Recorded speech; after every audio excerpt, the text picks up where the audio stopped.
قرآن مجید میں جو ارشاد ہے کہ اس طرف بھاگ کے آؤ جب تمہیں نبی کریم صلی اللہ علیہ وآلہ وبارک وسلم اس شے کی طرف بلائیں جو تمہیں حیات دینے والی ہے. سبحان اللہ. پھر یہ بھی ارشاد ہے کہ جو کچھ تمہیں دیں اس کو لے لو، جس سے روکے اس سے رک جاؤ. بے شک. زندگیاں اپنی اس پیرائے میں، اس انداز میں اور اس طریق سے گزارنے کی کوشش کرنا، یقیناً انسان بھول چوک اس میں موجود ہے، لیکن اگر کوئی بھول ہوئی یا کوئی کمی ہوئی کسی جگہ، اور جو قرآن مجید میں کہ ربنا لا تؤاخذنا ان نسینا او اخطانا، کہ بار الہ مجھ سے جو کوئی بھول ہوئی، جو کوئی خطا ہوئی، اس پر میرا مواخذہ نہ کرنا. جناب یہ فرمائیے کہ سیرت النبی صلی اللہ علیہ وآلہ وسلم کی روشنی میں ہم اپنی زندگی کو کس طرح بہتر بنا سکتے ہیں؟ ہمیں کیا کیا اقدامات اپنی زندگی میں شامل کرنے چاہیے، ان کو فالو کرنا چاہیے تاکہ ایک سچے، سچے، اچھے اور بہترین انسان اور مسلمان ہم بن سکیں؟ گیلانی صاحب، با ایمان ہونے کے لیے جہاں اللہ تعالیٰ کی ذات، اس کی وحدانیت، اس کا معبود ہونا، اس کا خالق ہونا، اس کی جمیع صفات پر ایمان ہے، وہیں نبی کریم صلی اللہ علیہ وآلہ وبارک وسلم کا خاتم النبیین ہونا، اس پر ایمان کا ہونا، یہ اسی طرح سے ساتھ ہے کہ اشہد لا الہ الا اللہ واشہد ان محمدً عبدہ ورسولہ، کہ جب تک ان دونوں پر ایمان نہیں ہے ایمان مکمل نہیں ہوگا. اللہ تعالیٰ کی ذات، اس کو ہم نے نہیں دیکھا، اس کو ہم نے جانا، اس کو ہم نے مانا، اس کو ہم نے پہچانا، اور پہچانا اس طرح سے کہ جس طرح سے نبی کریم صلی اللہ علیہ وآلہ وبارک وسلم کی ذات عالی نے ارشاد فرمایا قرآن مجید کا اور اس کی صفات کے بارے میں جو تعلیم دی، آمنا صدقنا. اگلی بات یہ آتی ہے کہ زندگی، اس کے مختلف پہلو ہیں. معاشی زندگی ہے، معاشرتی زندگی ہے، گھریلو زندگی ہے، عزیز و اقارب کے ساتھ معاملات، یہ جب بے شمار معاملات چلتے ہیں. اس میں اپنی ایک کوشش، کاوش، اور اس کے لیے تربیت کا، اس کے لیے علم کا حصول، اس کے لیے ساری چیزیں کہ جو کچھ معاملات ہیں ذات سید کائنات صلی اللہ علیہ وآلہ وبارک وسلم نے اس میں کیسے ارشاد فرمایا. اب جس طرح یہ حضرت عثمان بن معذون رضی اللہ تعالیٰ عنہ کی حدیث مبارک، وہ واقعہ میں نے گزارش کی کہ اس میں کہ بیوی کے حقوق، بچوں کے حقوق، اپنی ذات کے اپنے حقوق، اور ایک اور واقعے میں 3 صحابہ کرام کا کہ بکری کا گوشت نہیں کھانا، شادی نہیں کرنی، اور روزے رکھنے ہیں، مسلسل روزے رکھنے ہیں. تو اس میں یہ ارشاد فرمایا کہ مجھ سے زیادہ نیک بننے کی کوشش کر رہے ہو. تو یہ دیکھیے، دین اسلام دین فطرت ہے، اس میں دنیا سے کٹنا نہیں ہے، رہبانیت نہیں ہے کہ جس طرح عیسائیت میں دنیا چھوڑ کے ایک طرف چلے گئے، ہندوازم میں پہاڑوں میں نکل گئے. تو دین اسلام یہ ہے کہ اس کائنات میں رہنا ہے، اور اس کائنات میں اس کی عطا کی ہوئی نعمتوں کا استعمال،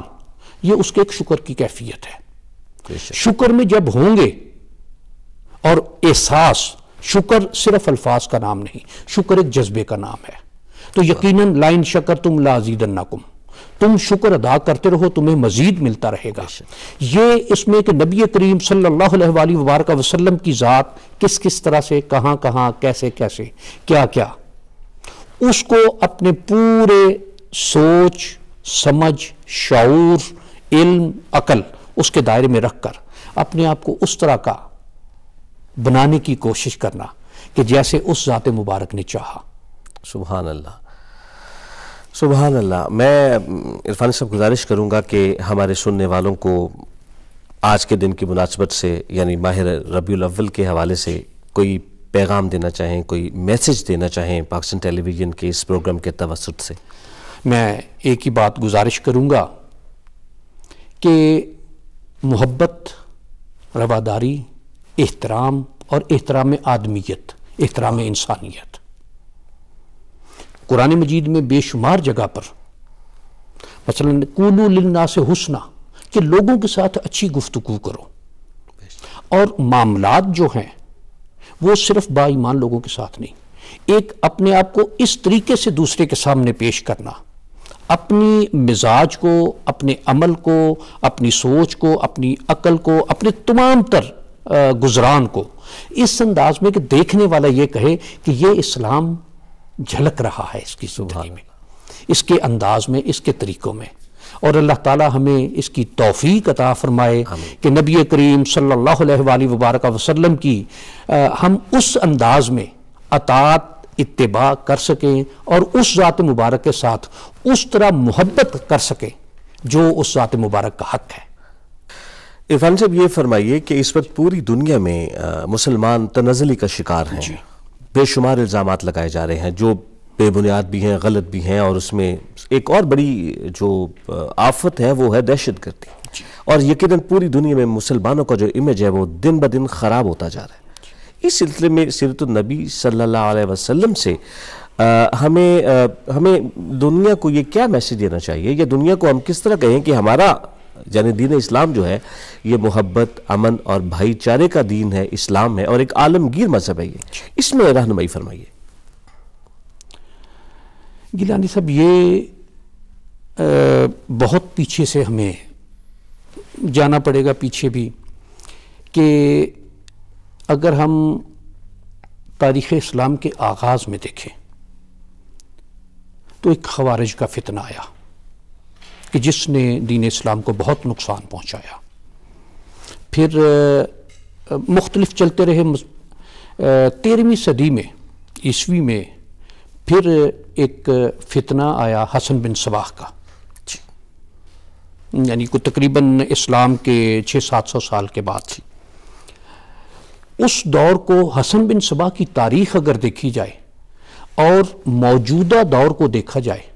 تو شاید یہ جو کچھ عمل ہو رہے ہیں یہ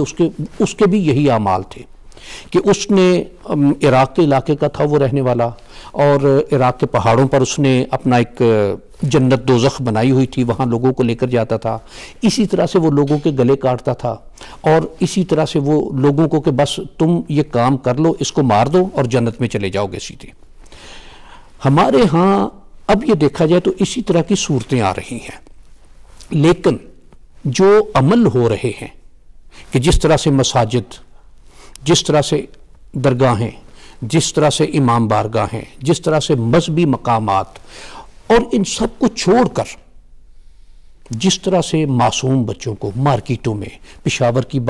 مینا بازار دیکھ لیں، لاہور کی مون مارکیٹ، بے شمار، اسلام آباد میں دیکھ لیں، پنڈی میں دیکھ لیں، نبی کریم صلی اللہ علیہ وآلہ وبارک وسلم کا جنگ کے دوران یہ ارشاد مبارک ہے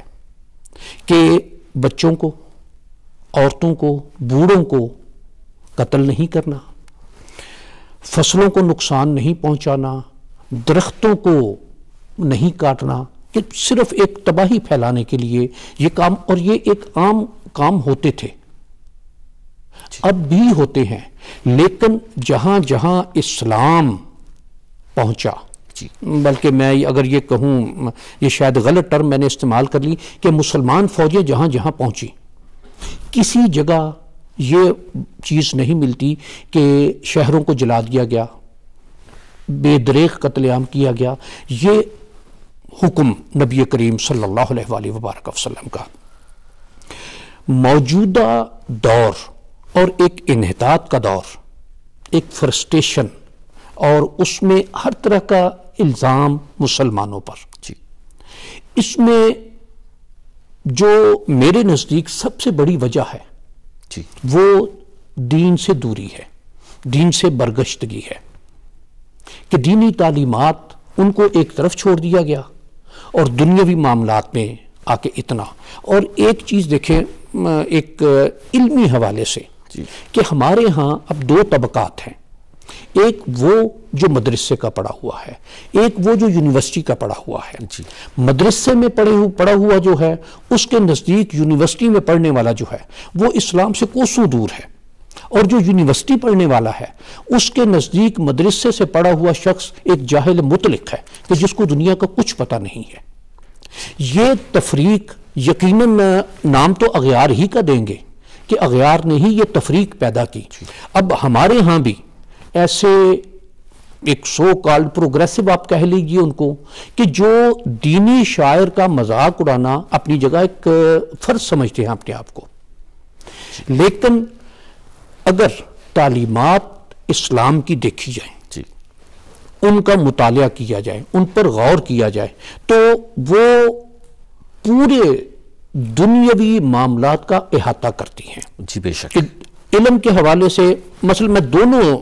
فریقین کے حوالے سے کہ مدرسے میں پڑھنے والا اس کے نزدیک انگریزی پڑھنا یا یہ چیزیں یا سائنس پڑھنا یہ کفر کے زمرے میں آ جاتی ہے بات. کہ غزوہ بدر جب ہوا تو جو قریشی جنگی قیدی بنے اور ان میں جو پڑھے لکھے لوگ تھے ان کا فدیہ جو اس وقت 3 سے 4 ہزار درہم تھا وہ معاف ہو کے اور یہ کہ مسلمان بچوں کو پڑھنا لکھنا سکھائیں. اور یہ چیز دیکھی جائے کہ ان لوگوں نے کوئی حدیث، تفسیر، فقہ یا ان کا کوئی علم نہیں تھا سکھانا، اس وقت کے جو مروجہ علوم تھے وہی سکھانے تھے، تعلیم دینی تھی. تو یہ تعلیم حاصل کرنا، اور یہ بھی حدیث مبارک ہے، نبی کریم صلی اللہ علیہ وآلہ وبارک وسلم کے ارشاد گرامی ہے کہ علم حاصل کرو خواہ تمہیں چین جانا پڑے. بے شک. چین نہ اس دور میں مسلمان تھا نہ آج مسلمان ہے، لیکن یہ کہ علم کا حصول، تو یہ علم سے دوری جو ہے، تحقیق سے دوری جو ہے، اب مسلمان اگر دیکھا جائے تحقیقات جتنی ہیں یا انوینشنز جتنی ہیں تو اس میں بے شمار مسلمانوں کا، اور ابھی بھی میڈیسن میں دیکھا جائے کیمسٹری بلکہ یہ سبجیکٹ ہی مسلمانوں کا ایجاد کردہ ہے. جی، جابر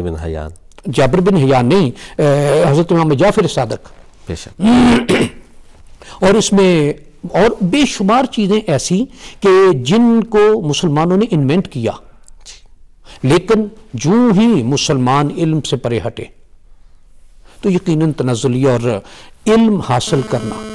یہ یقیناً ایک با ایمان کے لیے، اور میرا خیال یہ با ایمان کے لیے، اور اس کا جو نبی کریم صلی اللہ علیہ وآلہ وبارک وسلم نے ارشاد بھی فرمایا، حکم بھی دیا، اس کے مطابق اس کو لے کر چلنا، یہ عین دین کی، ایمان کی، اسلام کی، ان کے لیے، سب کے لیے یہ ضروری بات ہے. بڑی اچھی اور بڑی مدلل انداز میں آپ نے گفتگو فرمائی، میں شکر گزار ہوں. ناظرین، ایک بات طے ہوئی، ایک بات سمجھ میں آتی ہے، وہ یہ ہے کہ